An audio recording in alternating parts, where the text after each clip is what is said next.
ही हाथों का तो बना हुआ बर्तन है, परेशान का हमें थोड़ा ही करेगा है भाई। माँ की खान मानव की खान माँ है। जो खान बढ़िया होती है वो है, उस खान में से जो सौदा निकलता है वो बढ़िया होता है। और उस खान में से माल कच्चा निकले तो कहेंगे भैया वो तो खान कच्ची है।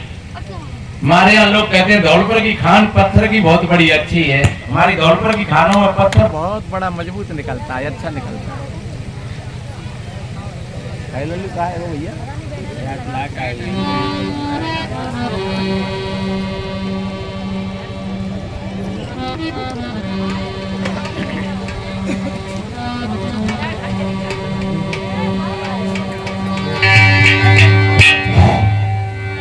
तो धन्य है उस माँ के लिए जो माँ इस तरीका से अपनी बेटी बेटाओं को, मैंने बोला था कि मानव की खान माँ होती है। जो मातृ शक्ति जीती जागृत है तो बेटी बेटा जीते जागृत होंगे।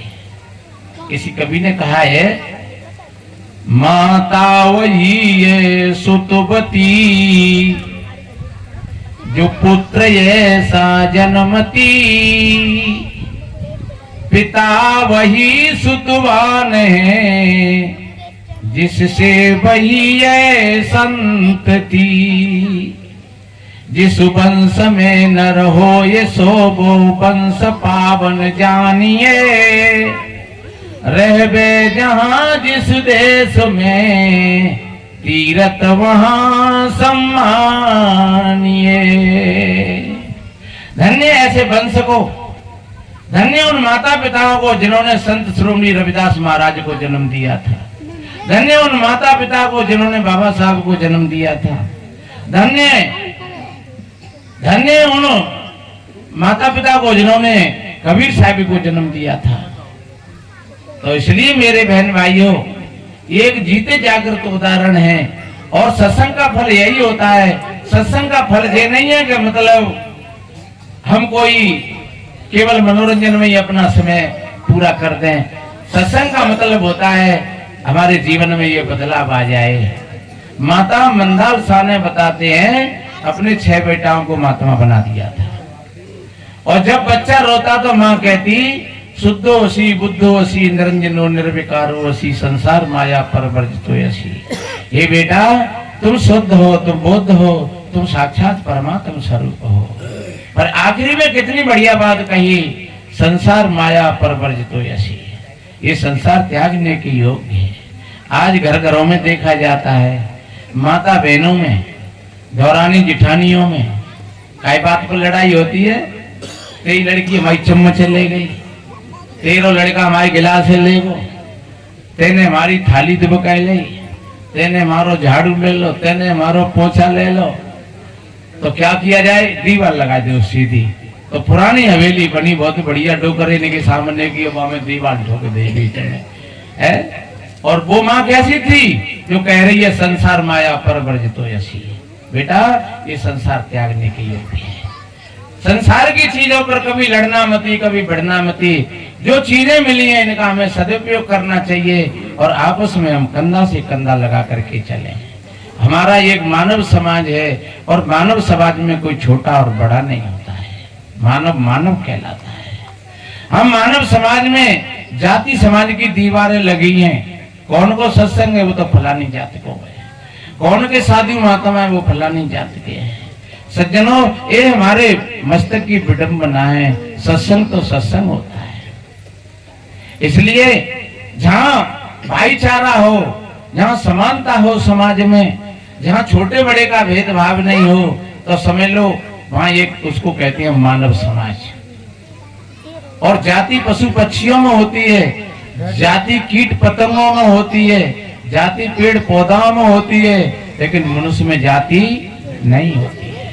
जाति का अर्थ केवल जन्म से है। तो जन्म हमारा तुम्हारा एक जैसा ही हुआ है सबका। इसलिए मेरे बहन भाइयों, ये जाति समाज की जो दीवार है, इन दीवारों को हम ढहा दें।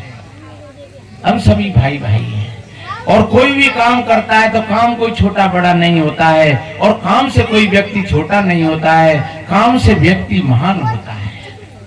बताते हैं संत श्रोमणी रविदास महाराज जी ने भी कुछ अपने काम किए थे, कबीर साहब जी ने भी कुछ अपने काम किए थे, गुरु नानक देव जी ने भी अपने काम किए थे।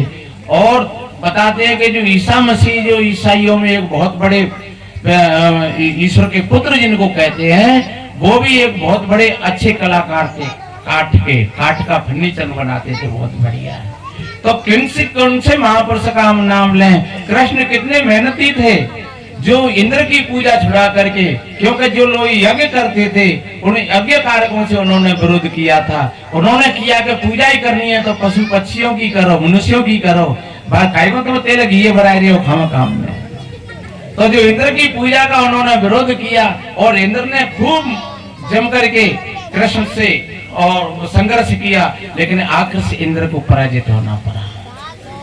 कहते हैं कि गोवर्धन को उन्होंने होली पर उठा लिया। अरे वो तो पहाड़ था, लेकिन गोवर्धन का मतलब होता है गौ से, गो धन वर्धन, यानी उस समय गौ की बहुत बड़ी महती आवश्यकता थी। तो उन्होंने कहा गाय को पूजो, गाय हमको दूध देती है, गाय हमको बछड़ा देती है, गाय हमको तमाम तरह की दवाई देती है, तो गाय का पूजन करो। जी तुम वैसे ही तुम हजारों मन तुम खाने पीने की घी मेवा मिष्ठान जला देते हो, जाते कौन खुशी है रो है? तो इस तरीका से उन्होंने इंद्र का विरोध किया, यज्ञ का कर्म का विरोध किया। और कृष्ण एक चरागा थे, गौ चराते थे, और कितना बड़ा पुरुषार्थ किया था जिससे कृष्ण जी ने। तो इसलिए मेरे बहन भाइयों, काम कोई छोटा बड़ा नहीं होता है, और काम से कोई व्यक्ति छोटा बड़ा नहीं होता है। हाँ, जिस किसी कार्य को व्यक्ति करता है वही काम उसको महान बना देता है, अगर करता है ठीक है। तो मैं निवेदन किया, धन्य उस माँ के लिए, धन्य ऐसे पिता के लिए जो ऐसे माता पिता।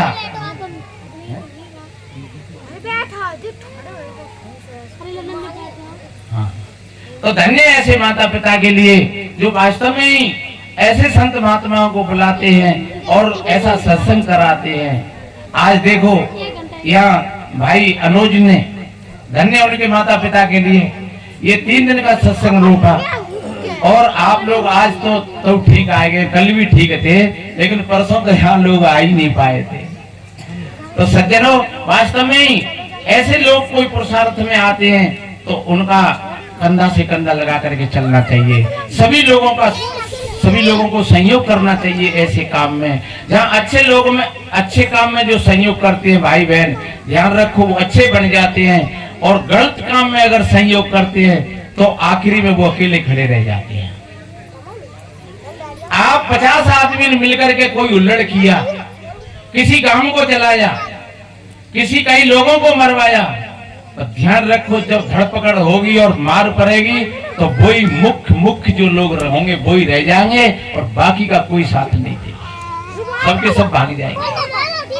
और अगर अच्छा काम किया है आपने तो अच्छा काम किया है, तो अकेले नहीं अच्छा काम किया, और अकेले के साथ में फिर और लोग जुड़ गए, बढ़िया, और जुड़ गए।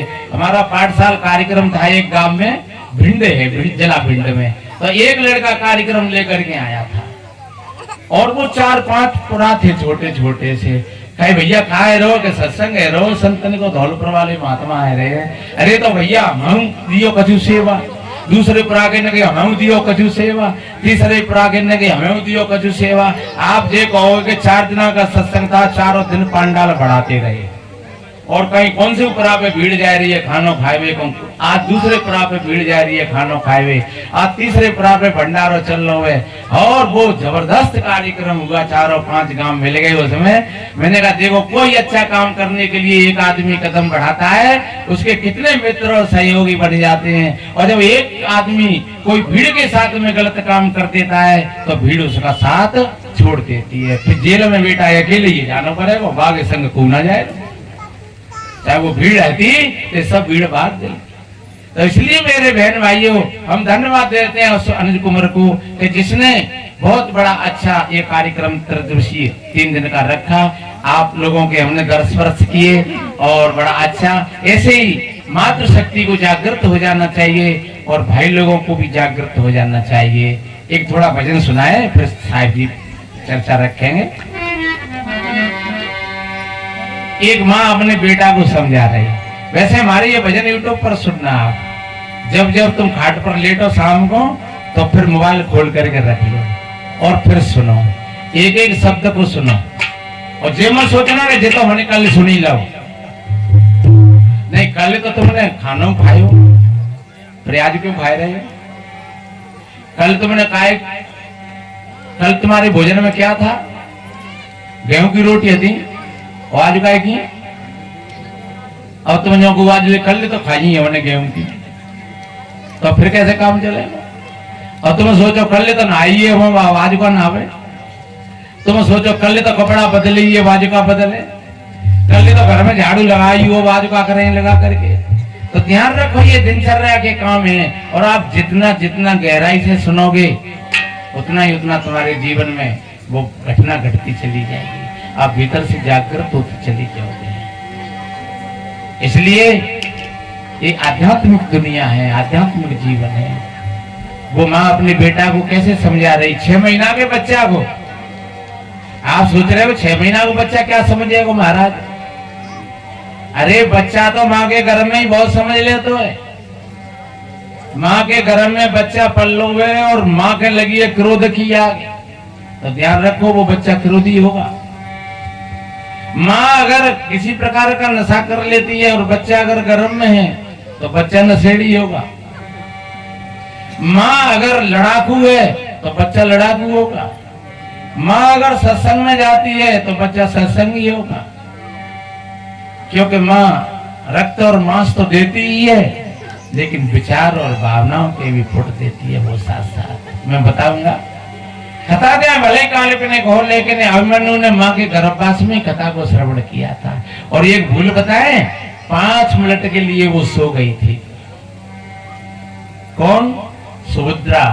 जब अर्जुन उपदेश दे रहे थे तो वो 5 मिनट के लिए सो गई। वो जो तंत्र मंत्र की बात आई और वहीं पर वो सो गई, आंख धुल गई उसकी। तो वो मुख्य मौल की जो पॉइंट था वो ही रह गया। और 1 मिनट की नींद माँ की और बेटे की मृत्यु का कारण बन गई। अगर वो 1 मिनट और सुन लेती तो शायद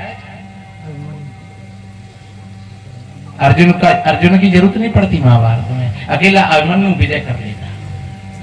तो 1 मिनट की भूल, किसी विद्वान ने कहा है 1000 भूल कम है गले को सजाने के लिए, और 1 भूल काफी है जीवन भर रुलाने के लिए। कभी सत्संग में आए, कोई भी संत महात्मा बोले ध्यान से सुनना, एक एक शब्द को सुनना। और संतों की वाणी होती है मेरे भाई बहनों, वो आपकी वाणी होती है। तो वो माँ समझा रही है, बेटा बड़े प्यार से झूला झुला रही है। कितनी माताओं को तो बच्चाओं से बात करने का भी होश नहीं रहता है, मजाक में बोलते सूते शब्दों का प्रयोग करते हैं। जो समझदार माता पिता होते हैं वो बच्चाओं के सामने कभी गलत काम नहीं करते, गलत भाषा नहीं बोलते हैं, क्योंकि बच्चे का हृदय भी कोरे कागज की भांति है। जो तुम बोलोगे वो उसके हृदय पर लिखता हुआ चला जाएगा, और आज नहीं तो कल जब उसकी कैसेट खुलेगी तब तो तुम कहोगे जी कहां से सीखो जी बात है। अरे तुम्हारा ही व्यक्तित्व उसकी अज्ञात चेतना में रिकॉर्डिंग हो गया पूरा का। इसलिए बहुत बड़े सावधानी की बात है, ईश्वर भगवान और परमात्मा की तरफ हाथ मत करना, कोई न काहू सुख दुख कर दाता। तो कितना बढ़िया वो माँ समझा रही है, और ऐसे प्रत्येक माँ को सावधान हो जाना चाहिए।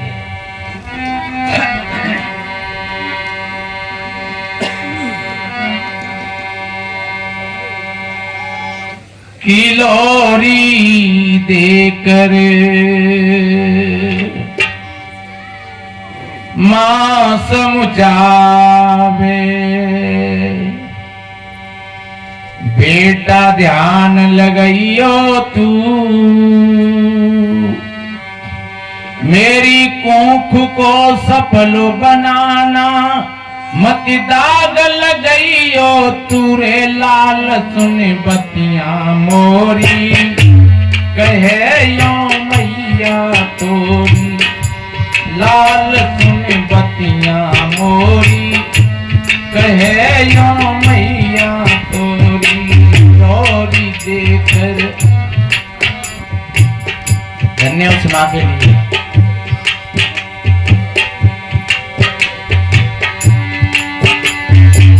तेरे पिता के अंश मात्र को मैंने कहूं कि भूमि में बीजा,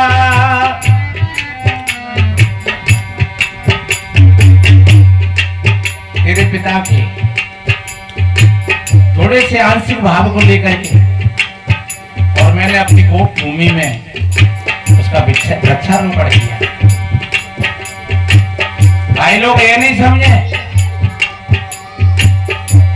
कि हमारा तो पीछे झूठे हो, अब तो मोई जाने सबका छू। और एक बात बताए, माँ धरती है तो पिता आकाश है।